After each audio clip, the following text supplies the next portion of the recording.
एवढा मोठा मंगळ बाजार आणि इथल्या दुकानदारांचं आवडतं नाश्त्याचं ठिकाण म्हणजे नारायण टी कॉर्नर. याच्या नावावर जाऊ नका कारण इथं चहा मिळत नाही, पण इथं मिळतं मात्र उत्तम नाश्त्याचे पदार्थ, ज्याची टेस्ट एक नंबर. एकदा खाल्लं तर लक्षात राहील. इथे तुम्हाला मिळेल गरमागरम बटाटा भजी, मूग भजी, पात्रा, जलेबी, पाववडा, खमण. तर ह्या सगळ्या गोष्टी एकदम फ्रेश असतात आणि हे कंटिन्यूअस बॅचमध्ये बनत राहतात. आणि इथला युनिक सेलिंग पॉईंट म्हणजे यांची मिसळ.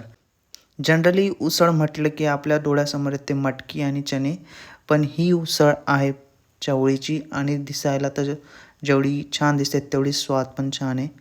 याच्यासोबतच मी मागवलं ती बटाटा आणि पात्रा, कारण मूग भाजी संपली होती म्हणून मी मागवली बटाटा भजी आणि पात्रा. तरी हॉटेल किती दिवसापासून चालू आहे? 1970 मध्ये दादांनी आणि वडिलांनी ओपनिंग केलं. अरे वा, म्हणजे आता तिसरी पिढी तुमची? चौथी पिढी. चौथी पिढी चालवते. चौथी पिढी. आता आमची मुलं बी कामं करून आले. हां हां सर्व घराचे लोक कर्मचारी आहेत काम करणारे. हां. स्वच्छता वगैरे सर्व. आणि मटेरियल वगैरे तुम्ही स्वतःच घरी बनवतात का मी सगळं? स्वतः मालक असताना मी सर्व कारागीरपणा करतो. सर्व वस्तू वगैरे मी बनवतो. मिसळ बनवतो, भाऊ बनवतात कारागीर. पात्रे घरी लावतात. अच्छा, सगळ्या गोष्टी घरच्या असल्यामुळे स्वाद खूप छान येतो. हो, तर आम्ही आणि उसळ फक्त चवळीची असते का मटकीची पण बनवता तुम्ही? चवळी एखाद दिवस जर जल्दी संपून गेली हां. तर मग आम्ही मठ मागवून त्याच्यामध्ये वगैरून टाकू शकतो. अच्छा. पण मिसळीचे फार डिमांड आहे आमच्या इकडे. पात्रे आहेत, पुण्याला जातात, मुंबईला जातात, औरंगाबाद.